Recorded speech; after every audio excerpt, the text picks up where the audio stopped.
Hey everyone, this is Pallavi and today I'm going to show the 29th game of the book Logical Chess Move by Irving Chernev. This game was played between Marshall and Tarrasch in Nuremberg in 1905. The opening played was Queen's Gambit declined. Let's start. So White started with d4, controlling the center and making way for the bishop and the queen to come out, and also the queen is protecting the pawn. The pawn is controlling the c5 and the e5 square. Now black replied with d5, controlling the center as well, preventing white from playing e4 and making way for his bishop to come out, and his queen is also protecting his pawn. Now white played c4. The objective of this move is to destroy black's pawn center. White offers a pawn to induce black to surrender the center. If that does not work, white threatens to dissolve it by c takes d5. And when queen captures d5, then knight to c3 attacking the queen. Queen moves away and then followed by e4. White will have two pawns in the center. So after c4, now black played e6. Black defends the center pawn so that if white captures with the c pawn, black can recapture with e pawn and still control the center. With e6, black also making way for his f8 bishop to come out.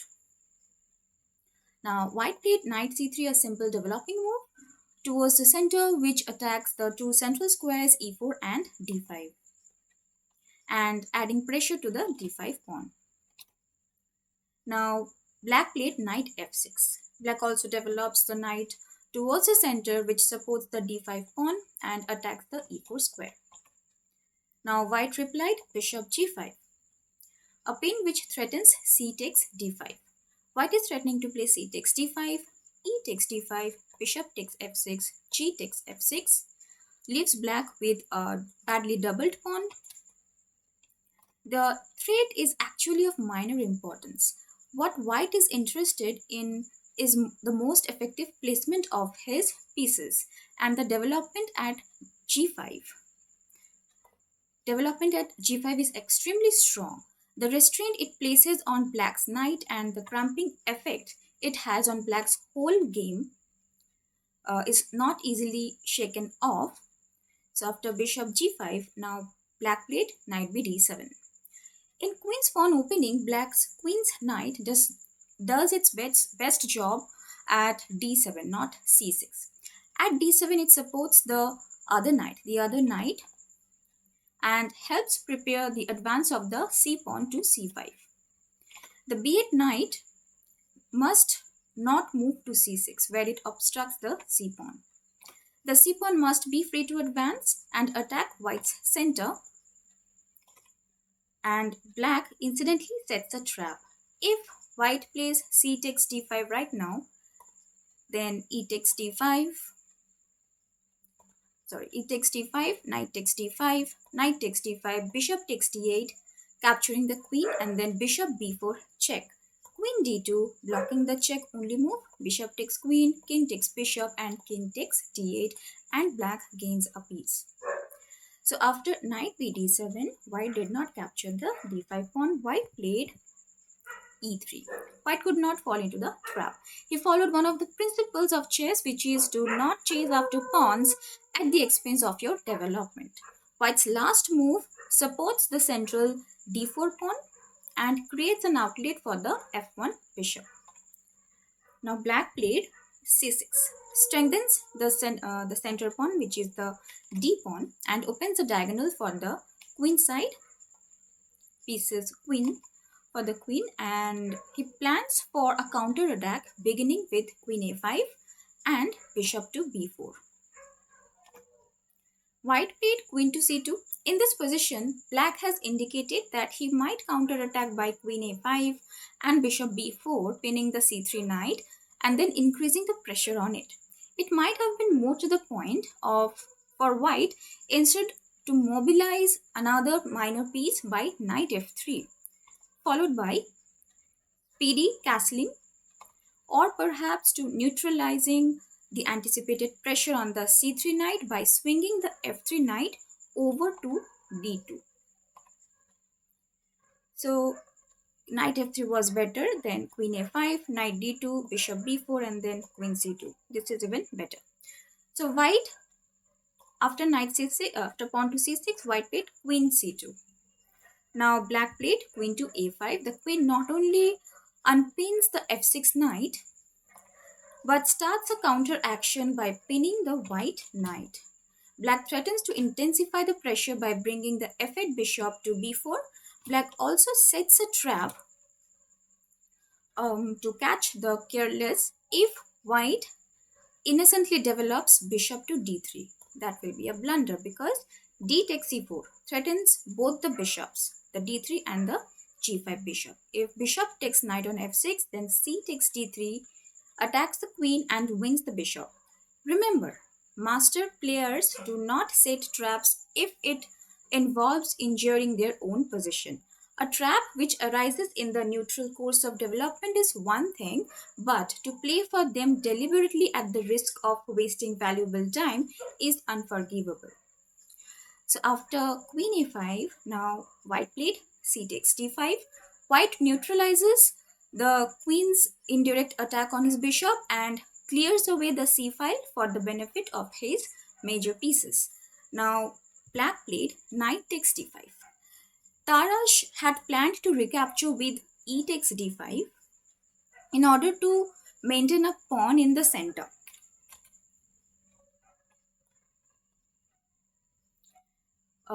E takes d5. So in order to maintain a pawn in the center, now he realizes that danger may be involved in delaying the development of the queenside pieces any longer. His c8 bishop is locked in one side by the d7 knight, and this knight must stay where it is as it supports the other knight on f6. If he tries to develop the bishop on the queen side, then after b6, he cuts off the queen's retreat. The queen cannot move back. Tarrasch would very much like to have a strong pawn center, but dares not neglect the urgent demand of development. So he gives up the pawn center and captures with the knight, which does add to the pressure on white's pinned knight and renews the threat of winning the exposed bishop by knight takes c3, pawn takes c3, or queen takes c3, then queen takes g5. So after knight takes d5, now white played knight to f3. To guard the threatened bishop, white makes a decisive mistake. This is an interesting example of the value of accurate timing in chess. Despite the fact that the knight occupies a most useful post at f3 and at the same time protects the bishop, its development is either too soon or too late. White is doing nothing about the problem of his pinned knight on c3. This is where the pressure is exerted, and this is where the danger is threatened. More to the point is e4 instead, evicting black's knight. If knight takes c3, then bishop to d2 pinning the knight. Let's say queen goes to a4, then queen takes c3. White has resolved an uncomfortable situation. But white played knight to f3, and now black played bishop to b4, tripling the attack on the knight, threatening knight takes c3, b takes c3, bishop takes c3, and it's a double attack. So after bishop b4, now white played king d2. Not an appetizing move, as the king loses the privilege of castling, but it's the only way to guard against the losing material. If white had played rook c1, then queen takes a2, followed by bishop takes c3 check, pawn takes c3, queen takes c2, rook takes c2, and black will be continuing with an extra pawn. So white played king d2. Now black played c5. With the subsequent exchange of pawns, the c file will be prized open, further endangering the unfortunate knight. Now white played a3. And now the a pawn is protected by the b2 pawn. Black played bishop takes c3 check. If here had black played c takes d4, then a takes b4, d takes c3 check, queen takes c3, queen takes a1, queen takes g7, rook f8, e4, attacking the knight. Knight takes b4, bishop b5, and queen takes h1. It is true that black could win the game had he played queen a5 instead of queen h1, but black did not risk with all these complications when the advantage can be maintained by less hazardous means. So after queen cross h1, queen f6 is unstoppable, a checkmate for white. So black did not go for any kind of complications. So after a3, black did not capture c takes d4, he captured bishop takes c3 check.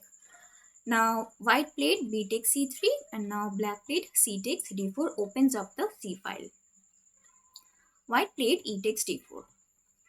Had white played knight takes d4, then knight takes c3, queen takes c3 and queen takes g5, wins black a pawn. So after e takes d4, black played knight 7 b6, threatening knight a4, bishop d7, followed by rook c8. Put more pressure on the c pawn. So after knight 7 b6, now white played bishop d3, finally the bishop develops. Now black played bishop d7, develops and makes way for the a8 rook to come out. Now white played rook hc1, develops and defends the c pawn. Given a chance, white would move to king to e2, followed by bishop to d2, and then followed by c4. Now after this, black played rook to c8. Seizes control of the beautiful half-open c file and adds pressure to the c pawn. Now white played queen to b3, trying to lure black into playing knight a4. Then queen takes b7, rook takes c3, rook takes c3, queen takes c3 check, king e2 when white has counterplay. So after queen b3, black played short castle, gets the king into the safety away from all the fighting and brings the other rook closer. White played king e2. Clearly the c pawn must be lost as black can attack it with more pieces than that white can summon up for defense. So white saves time by abandoning the pawn and fleeing with his king. Now black played rook cross c3, the first material gain, and with it entry to the enemy position. White captured rook takes c3, black captured queen takes c3. The removal of the queens would simplify matters to his advantage as he is a pawn ahead. Now white did not want to exchange the queens. He played queen to b1, forced into retreat and threatening bishop captures h7 check. Now black played h6, the simplest way of saving the pawn. This also provides the king with a useful escape square against a surprise check on the last rank. Now white played bishop to d2, saves itself while attacking the queen. Black played queen c7, leaves a strong post at c3 but stays on all important c file and threatens to play knight f4 check with a forcing exchange of the knight for one of the white's bishops. Now white played king to f1, avoids the exchange. Black played knight c4, begins a new phase in which black drives pieces into the enemy's territory. These will control key squares and cramp white's movements by limiting the mobility of his pieces. So now white played bishop to c1. Just about the only place left if white wants to keep both of his bishops. Now black played bishop to a4 and this cuts down the activities of white's queen. White played queen to a2, double attack on the knight. White's only chance is to create some counter attack. Passive play will only lead to his being gradually crushed to death. Black played rook c8, protects the knight, simultaneously takes undisputed possession of the c file. White played queen to e2. White intends to stir up some trouble by playing queen e4, threatening queen h7. So if here black plays, for example, knight f6, then queen h4, threatening bishop takes h6, might whip up some sort of attack on the king side. And after queen e4, white is threatening to play queen h7 check, king f8, queen h8 check, king e7, queen takes g7. So here white played queen e2, and now black played a good move, knight to c3. Stops white's queen e4 move, and followed by counter attack, attacks the queen and dominates the squares on white's territories. So after this, now white played queen to e1, only move. Black played knight a5, threatening knight b3 and winning the exchange because the rook has no square to go to. Now white played bishop takes h6, lashing out with the wildness born of despair. The game could not have been saved by bishop d2. Had white played bishop d2, then knight b3, bishop takes c3, queen takes c3, rook to d1, and then knight c1. When attack on the bishop and the rook will win some material. And after queen takes c3, if here white plays queen takes c3, then rook takes c3, rook d1, supporting the bishop, but then again knight c1 when black wins the exchange or a piece. So after bishop takes h6, now black played knight b3, taking the bishop might lead to a win, the h6 bishop, but why expose the king needlessly? Black's actual move is simpler and more in keeping with his queenside maneuvers up to this point. Now white played bishop d2, white could not rescue the helpless rook, so must content himself with the fact that he has regained the pawn he lost. Black played knight takes a1, winning the exchange, and now white played queen takes a1. Bishop b5, the fine art of simplification. Bishop takes b5, knight takes b5, and now white played g3, making way for the white king to escape and also supporting the f4 square in case the bishop needs to move to f4 and attack the queen and take control of this diagonal. Now black played queen c6. The queen controls the light squares that have been weakened by white's last move. The attack on the knight gains a tempo for the queen's further entry into white's territory. White played king g2, supports the knight. Now black played rook d8, targeting the isolated d pawn. White played bishop e3, guarding the d pawn since the pinned knight is no protection. Black played queen e4. The queen works her way deeper into the position.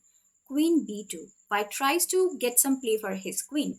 Now black played rook d5, guarding the knight, but he also threatens to win white's knight by rook f5.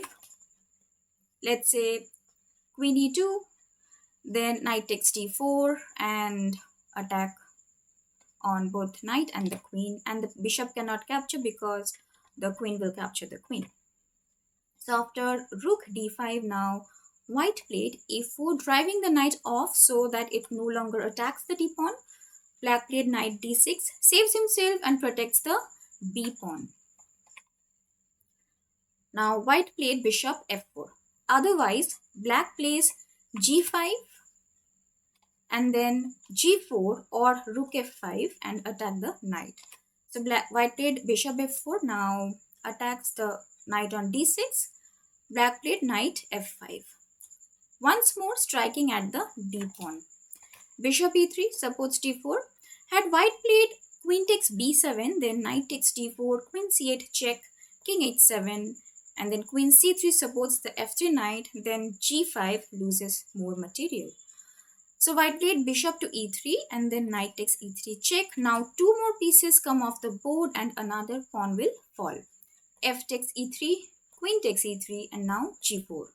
Stopped black's rook f5 from moving. Now black played f5, threatening f takes g4 followed by the knight.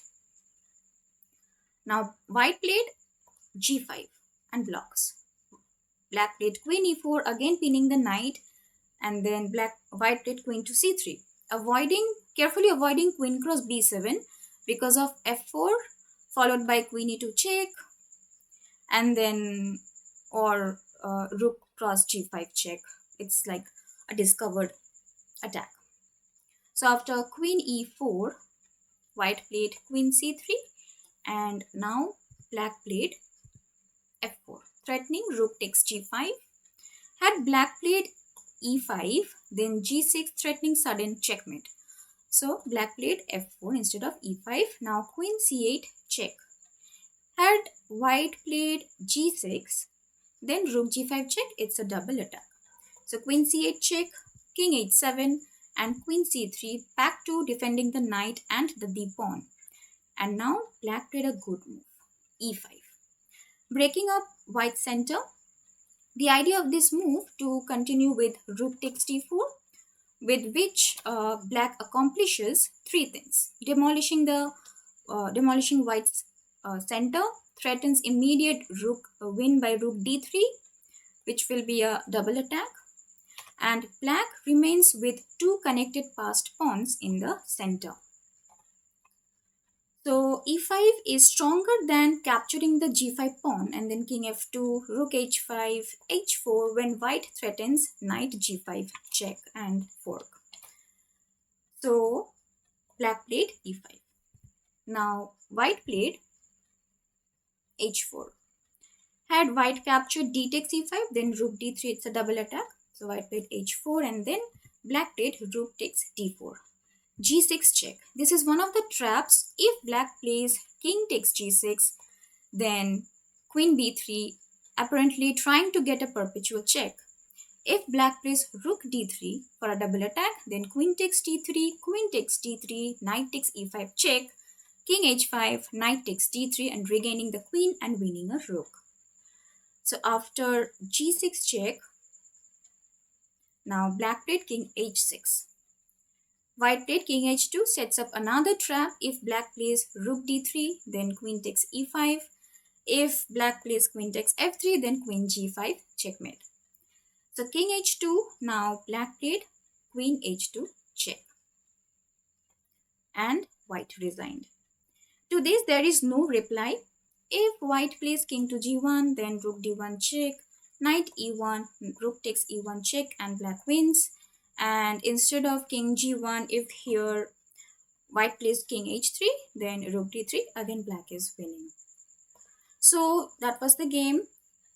And the principles which we learned from this game are: occupy the center with pawns, rapid piece development towards the center, castle as early as possible, do not chase after pawns at the expense of your development. Whenever possible, seize control of open or half-open files with rooks, win ahead in material or pawn exchange pieces, and simplify the game. Target weak pawns like isolated pawn, backward pawn, or double pawn. And remember, master players do not set traps if it involves enduring their own position. A trap which arises in the natural course of development is one thing, but to play for them deliberately at the risk of wasting valuable time is unforgivable. Thank you for watching. I hope you liked this game as well and learned something from this game as well. Please like, comment, share, and subscribe to my channel. I'll see you in my next video. Thank you. Bye-bye.